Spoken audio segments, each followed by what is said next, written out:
As the resplendent surroundings of the Parker Grand faded into the background, the staff gathered in the opulent foyer, anticipation buzzing in the air like static before a storm. Under the grandeur of gleaming chandeliers, Ethan Parker stood, his revelation about to shatter their reality. With a slow, deliberate motion, he removed his janitor's cap, the gesture an unmasking of hidden truth, eyes widening across the room as gasps echoed off gilded walls. The staff stood transfixed, grappling with the realization that the elusive billionaire had walked among them incognito, observing their struggles firsthand. But what happened next would inspire a transformation no one could have seen coming. Let's go back to the beginning. In the hushed corridors of the Parker Grand, a beacon of luxury and refinement, Ethan Parker moved with practiced solemnity, his footsteps echoing softly against the marble floors as if whispering secrets to the towering columns. The grand chandeliers suspended above seemed to blink knowingly, casting a warm golden glow that danced across Ethan's unassuming figure. Clad in the modest navy uniform of a janitor, he was a man amid the splendor of his own making, but under a cloak of deliberate anonymity. Gone were the tailored suits and the nods of respect that usually accompanied his presence. In their place, a broom and a name tag inscribed with a pseudonym, John. Ethan was no stranger to the art of observation. His life, painted in broad strokes of solitude and scrutiny, had been one punctuated by an insatiable curiosity about the authenticity of the human spirit. In his experiences, he had found that people's truest selves often revealed themselves only when the weight of perception slipped away, when the world ceased its watchful gaze and they felt unseen. Today, as he donned his cap and veiled himself in the garb of humility, he was a ghost haunting his own halls, emancipated from the gilded cage of his wealth. As he maneuvered the cart laden with cleaning supplies down the plushly carpeted hallway, Ethan became an observer in a world that had always played out beneath his direct scrutiny. He watched as guests sauntered to and fro, their conversations, fragmented snippets of lives he would never truly touch, floating through the air. Each interaction, whether brusque exchange or pleasant pleasantry, was a book from which he gleaned the unvarnished reality nested in layers of civility and obligation. His fellow staff, wrapped in the morning's earnest bustle, paid him little heed at first. They were accustomed to figures like his, peripheral shadows in their daily backdrop seldom intersecting with their personal narratives. Yet, as the hours stretched on and the weight of his silent presence grew, they began to see him, not as Ethan Parker, the billionaire, but as a kindred spirit in toil. His hands were calloused alongside theirs, sharing the labor born of duty and diligence. There was Maria, the housekeeper, whose quiet resilience astounded him. Her laughter, though rare, was a soothing balm to the grumbling woes of the world, and it flowed like gentle rain whenever she spoke of her children. And Sarah, the hotel manager, whose steadfast command of her responsibilities belied a tender worry that shadowed her gaze, as though each day was a tightrope she walked with clenched fists of determination. Under guise, Ethan began to understand the silent languages of effort and sacrifice that stitched the fabric of his enterprise. In the subdued light of mid-afternoon, Ethan paused, leaning against his mop with a thoughtful gaze aimed at the horizon line of the elegant lobby. Here, amid the grandeur crafted by his vision yet maintained by others, he began to see with clarity what he had long suspected. Beyond opulence and expense lay an intricate tapestry of humanity, unvarnished, unfiltered, and endlessly complex.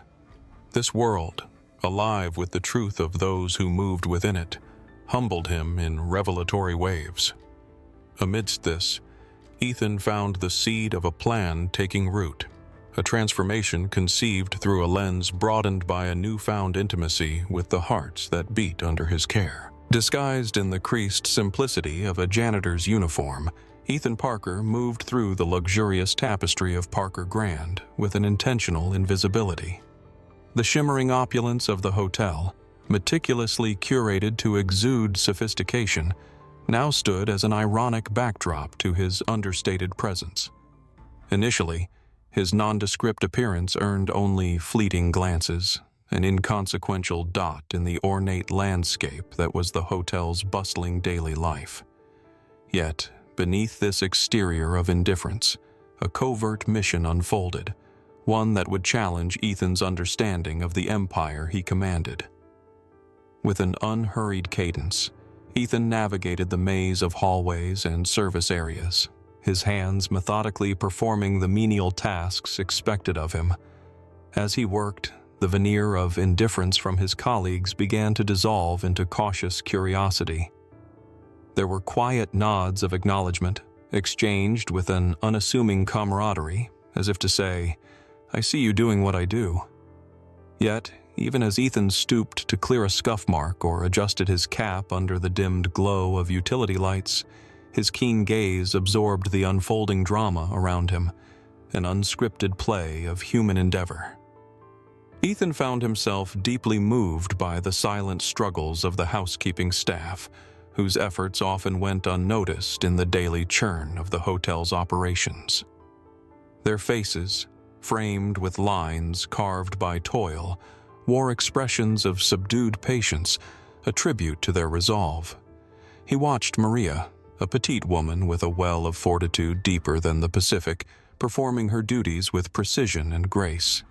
Her interactions with guests painted a portrait of resilience, her lips stretching into polite smiles, her voice calm and steady even when confronted by dismissive gestures or curt demands. Beyond the elegance of polished floors and majestic chandeliers, Ethan peeled back another layer, the strain woven into the managerial position held by Sarah. Her role, while wielding its share of authority, was laced with the incessant pressure of expectations from both the patrons above and the team beneath. Ethan noticed how her eyes, windows into an earnest soul, harbored both the fire of determination and the quiet shadow of exhaustion. She orchestrated the staff like a conductor balancing an unruly orchestra, her actions underscored by genuine empathy and an unwavering commitment to elevate the paradigm of service, even amidst the stretching of resources thin. Ethan's heart stirred with an intricate mix of admiration and melancholy. His hotel, a gleaming jewel on the exterior, contained within it stories as rich and varied as its clientele. The quiet courage of individuals much like Maria and Sarah served as a humbling reminder of the human element often eclipsed by the gleam of success. Surrounded by gilded ceilings and silken drapes, Ethan stood amidst life's unscripted realism, the purity of human spirit manifesting in acts of perseverance and camaraderie. It was within these moments, small, unassuming, yet rife with significance, that he found himself inexorably drawn to the soul of his establishment. Veiled until now by layers of stately tradition and transactional pleasantries. In these observations, Ethan began discerning the contours of a more profound truth. Beneath the tapestry of wealth and luxury lay the earnest fabric of humanity, imbued with dignity, hardship, and unwavering resolve.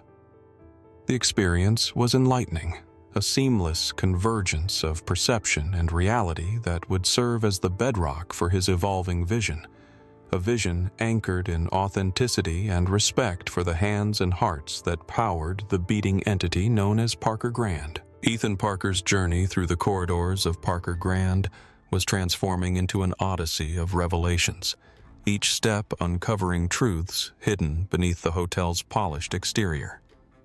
It was during these clandestine hours, shielded by the anonymity of a janitor's garb, that Ethan's understanding of his own creation deepened in unexpected ways. Among the myriad voices and stories unfurling within the hotel walls, one stood out in stark clarity, the voice of Sarah, the manager whose unwavering dedication anchored the hotel's day-to-day reality. Sarah possessed a quiet magnetism, a natural authority that commanded respect not with force, but through earnest care and tireless effort. Ethan observed her orchestrating the hotel's complex operations with a precision that spoke of years of hard-earned experience. She was a linchpin around which the hotel's universe turned, a fact not lost on her team. Her ability to motivate and protect those under her charge was a testament to her profound sense of duty, overshadowed only by the genuine kindness with which she treated everyone she encountered. Yet amidst this glowing admiration for Sarah's leadership, Ethan's observations also revealed a seamier side of the luxury he offered. The wealthy patrons, who had set the hotel as a playground for their leisure, often indulged in behavior that was, at best, inconsiderate, and at worst, disdainfully arrogant. Their dismissive glances and impatient snap of fingers, as though summoning emotions from the staff like magicians conjuring tricks, ignited a simmering anger within Ethan. How easily the opulence that surrounded these guests allowed them to overlook the dignity of those serving them. In this crucible of disparity between genuine vocation and careless consumption, Ethan found his sense of purpose solidifying. The weight of the experience bore heavily upon him, urging action, demanding change. The masquerade, once commenced as a quest for personal insight, had now laid bare an urgency for transformation, a transformation not of operations alone, but of ethos, of rectitude. It was time to step from the shadows, letting light spill forth over the theater of labor and luxury he had long directed from afar. The day of revelation unfurled with the precision of a symphony's crescendo.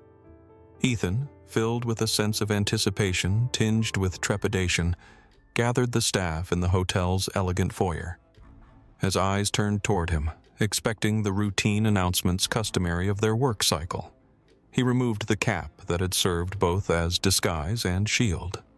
As he began to speak, his voice, rich with authenticity and authority, cut through the space with the quiet insistence of a truth long contained. "I'm not who you think I am," he began, each word deliberate, slicing through the patina of routine expectancy. The room, formerly a hive of hushed murmurs and clattering utensils, stilled into a silence, dense with astonishment. Faces wavered between disbelief and comprehension as Ethan revealed the identity beneath his disguise. Ethan Parker, not the janitor, but the architect of the empire they toiled for. The shock hung palpably in the air, like a wave suspended before the inevitable crash. And in Sarah's eyes, Ethan saw the spectrum of emotions, the fleeting disbelief giving way to a recognition that carried with it a profound relief. Her admiration for the audacious revelation was clear, as was her hope. A hope mirrored by the staff around her, faces breaking into expressions of newfound belief in the possibility of change. It was this reaction, laden with unspoken agreements and freshly kindled respect, that Ethan met with a resolve forged in empathy. For he knew now that leadership was not merely the act of steering an opulent ship through calm waters, but was instead the unwavering commitment to those who kept it afloat amid turbulent seas. The staff's response was not merely acceptance of revelation, but an invitation to craft a shared vision bathed in mutual respect and driven by an unwavering pursuit of humane excellence. Amidst the elegant architecture of the Parker Grand, a quiet anticipation pulsated through the corridors, weaving its way into every corner and embracing all who awaited Ethan Parker's presence. Having shed the guise of anonymity, he stood now as both the leader they knew and a man transformed by his own constructed illusions. As the staff gathered in the grand ballroom, a room resplendent with sparkling chandeliers and ornately carved moldings, Ethan prepared to unveil the fruits of his introspective journey. The room was filled with murmur and speculation, a gentle hum of curiosity occasionally punctuated by whispered conjecture as employees exchanged uncertain glances. They assembled not only with expectation but with a lingering skepticism, a natural defense nurtured over years of unmet promises and stagnant routines. Yet at the front, where Ethan stood with presence undeniable, There was an aura of assured calm, a promise waiting to unfold. With a voice that held the weight of sincerity and the buoyancy of inspiration, Ethan began to speak, each word a brushstroke painting a vision of innovative change. "I stand before you today not as the anonymous figure you've seen these past days," he confessed, "but as someone who has walked unseen among you, aiming to understand the spirit of the Parker Grand and the extraordinary individuals who breathe life into it." As he detailed his experience disguised within their ranks, a quiet stillness enveloped the room. Faces, once cautious, softened with intrigue and recognition of the shared journeys that had unknowingly intersected with his own. Ethan's recounting was not one of detached observance, but of immersive participation, a narrative that led naturally into his announcement. Unfolding the blueprint for their future, Ethan outlined a series of transformative initiatives forged from the insights gleaned in humility's attire. He spoke of improved working conditions designed to honor their toil with the dignity it deserved, of increased salaries that reflected not just economies but the true value of their unwavering commitment. Moreover, Ethan introduced new guest policies aimed at fostering a culture of respect, endeavored to treat each interaction with mutual appreciation, a symphony where every note, whether in service or reception, was harmonious. As the magnitude of his proposals settled upon the assembly, the initial hesitance evolved into subdued excitement, a murmur of hope rippling across the ballroom's charged space. The pronouncement of reform bridged the unspoken chasm between the hands that served and the entity that benefited. Slowly, smiles emerged, timid at first but quickly blooming into expressions of unequivocal gratitude, underscored by cheers and heartfelt applause.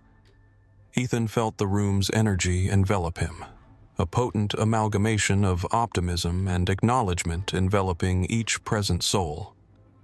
Here was an achievement beyond the accumulation of wealth or the expansion of an empire, a victory of human connection wrought through listening, observing, and valuing the indistinct stories that thrummed quietly under his stewardship.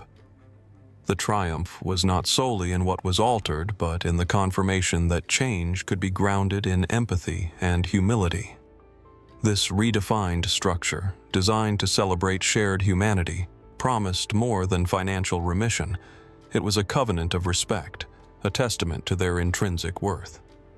In that moment, as Ethan looked upon his newly inspired team, the success ahead was not merely an edifice of corporate kindness, but a lived philosophy, blossomed from seeds nurtured with understanding. At that juncture, the hotel became more than a sanctuary for wealth and luxury. It evolved into a beacon of inclusive prosperity, a model of enlightened leadership grounded on lived experience and heartfelt insight.